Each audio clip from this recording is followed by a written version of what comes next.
Europe 1. Europe 1, 8h15, le remaniement est finalement attendu pour aujourd'hui. Votre invité politique ce matin, Alexandre-André Chassaigne, député communiste du Puy-de-Dôme, président du groupe Gauche démocrate et républicaine à l'Assemblée nationale. Bonjour André Chassaigne. Bonjour. Encore quelques heures avant de connaître les contours du nouveau gouvernement. L'attente s'éternise. C'est un bon signal, ce changement d'équipe. On dort plus. Vous n'en dormez plus parce qu'on s'imagine qu'il va y avoir des ministres, bien évidemment, qui vont arriver, qui vont changer les orientations gouvernementales, qui vont faire une politique de transformation sociale. Vous mesurez, on est dans les starting blocks là. Bon, il semble acquis que Pape Ndiaye à l'éducation va faire ses cartons.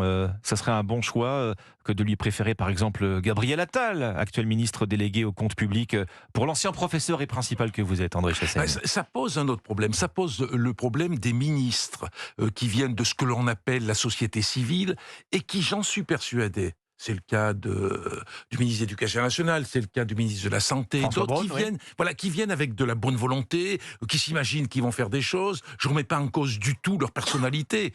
Il est venu dans ma circonscription, d'ailleurs, le ministre de l'Éducation nationale, et qui, au final, ils se fracassent contre les réalités politiques, et je crois qu'ils n'ont pas la personnalité pour faire face à ça. C'est ça le gros problème. Le remaniement devrait déboucher sur la prise de parole d'Emmanuel Macron. Quelles sont vos attentes, André Chassaigne ? Qu'est-ce que vous attendez ? Avec Macron, les attentes, c'est à peu près d'abord le constat qu'on fait chaque fois.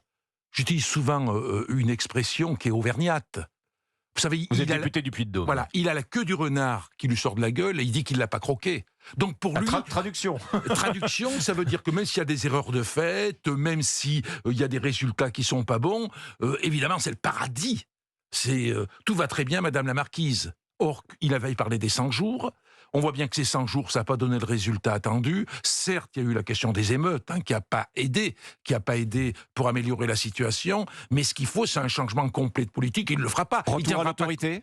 Réaffirmation de l'autorité de l'État ? Non, d'abord, ce que je dirais, respect du Parlement. On a une Assemblée nationale où il n'y a qu'une majorité relative, et cette majorité relative, elle a le petit doigt sur la couture du pantalon, elle attend ses ordres de l'Élysée. C'est pas ça, une véritable démocratie, qu'on respecte la démocratie parlementaire, la séparation des pouvoirs, mais ça, je pense que le président de la République n'est pas prêt à le faire. Majorité relative, Elisabeth Borne n'est pas parvenue à élargir cette majorité. Vous allez incarner quelle opposition à la rentrée, André Chassaigne ? Est-ce que vous serez dans une opposition systématique ? Il y a une chose que comme président de groupe, en accord avec les députés de mon groupe, à la fois des communistes, à la fois des ultramarins, c'est être dans une démocratie parlementaire et faire en sorte qu'on ne se limite pas à ce que j'appelle la tribune, c'est-à-dire le pouvoir du verbe. On essaie de mettre la main, je le dis souvent, dans le cambouis pour faire évoluer les choses. Donc quand un texte de loi arrive, on ne vote pas le texte de loi par rapport au contexte. Quel contexte politique, même si on peut en tenir compte, on tient compte de ce qu'il y a dans le texte de loi. Et si dans le texte de loi, il y a des avancées que ça permet d'améliorer le sort de nos citoyens, de répondre à des questionnements qui peuvent se poser sur le terrain, on est capable de le voter, on l'a fait plusieurs fois d'ailleurs. Vous parlez du rôle du Parlement. Emmanuel Macron, qui réunissait hier soir les parlementaires de la majorité, il s'est réjoui devant eux qu'aucun texte soumis à l'Assemblée n'ait été bloqué.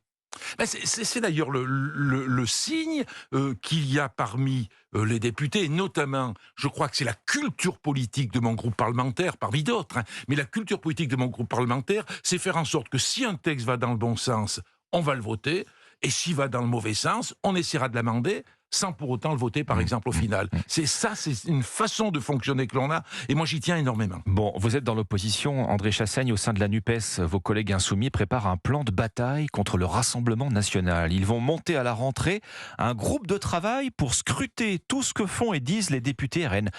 Est-ce que c'est la bonne méthode ? Pour moi, la méthode, c'est pas celle-ci. La méthode, c'est la méthode que j'appellerais du positif, c'est-à-dire que à nous, les députés... De faire des propositions. Bien sûr, à nous de faire en sorte que sur des questions sociales, par exemple, on ne se fasse pas doubler. C'est pas une course de vitesse, mais faire en sorte qu'on réponde aux attentes et qu'on prenne aussi, je voudrais insister là-dessus, à bras le corps, des questions que se posent nos concitoyens. Je prends les questions d'immigration, par exemple. Oui.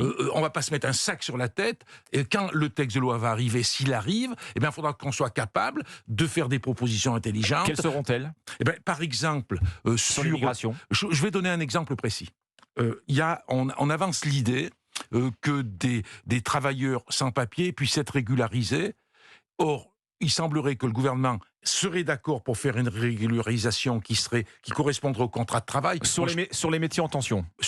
Pas seulement sur les métiers à tension. Il y a des. C'est la proposition de la majorité. Voilà. Mais non seulement c'est uniquement sur les métiers à tension qu'ils disent ça, mais en plus de ça, c'est un titre de séjour qui correspondrait au contrat de travail. Et c'est pas ça qu'il faut faire. Moi, j'ai dans ma circonscription rurale des artisans qui ont besoin de salariés. Ils sont prêts. Il y a un centre d'accueil pour demandeurs d'asile dans mon village de 500 habitants. Ils sont prêts à embaucher, c'est pas possible aujourd'hui. Mais c'est pas uniquement une embauche qui est strictement liée pendant la durée d'un contrat de travail. Il faut ouvrir beaucoup plus largement et intégrer les réfugiés dans la population. Et je pense que c'est possible de faire beaucoup mieux en termes de qualité d'accueil. Elle fait du tort à la gauche, cette obsession du Rassemblement national qui a été soulevée oui.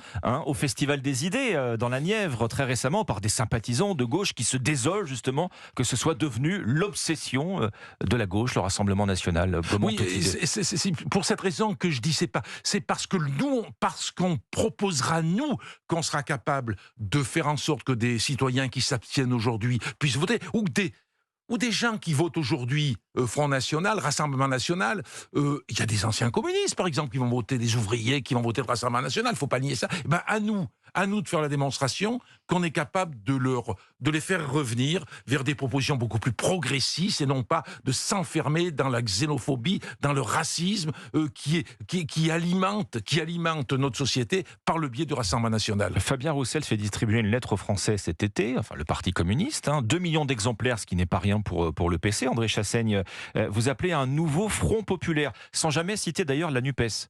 Oui, pourquoi on parle de Front populaire ?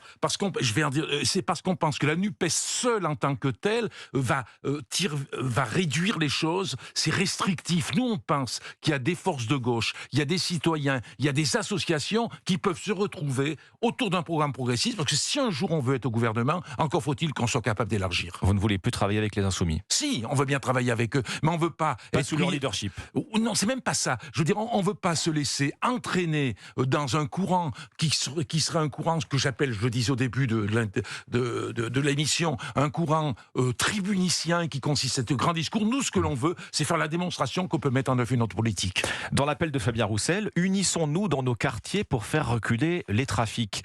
Il y a du travail, André Chassaigne. Je ne sais pas si vous avez vu la fête organisée au Grand Air le 14 juillet dans une cité de Cavaillon dans le Vaucluse. Il vient d'y avoir 3 interpellations. Les trafiquants ont financé un barbecue gratuit avec piscine, château gonflable pour les enfants, sans être inquiétés pour acheter la paix avec la population.